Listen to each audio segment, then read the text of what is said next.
পেঁয়াজের দাম বেড়ে গেল ৩৫ টাকা। সালমান মুক্তাদিরের ইউটিউবে কামব্যাক।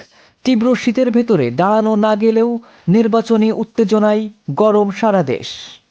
নতুন বছরের নতুন সব কাহিনী। তাহলে রং কেন বসে থাকবে? তাই আসছে নতুন বছরের নতুন গল্প, নতুন আয়োজন, অ্যাস্থেটিক সব মডেল। ভারত পাকিস্তানি ড্রেস নিয়ে যাদের হইচই, তাদের জন্য এখন দেশেই সলিউশন। যত্ন করে এবার দেশেই তৈরি হচ্ছে নতুন পোশাক আর তার গল্প।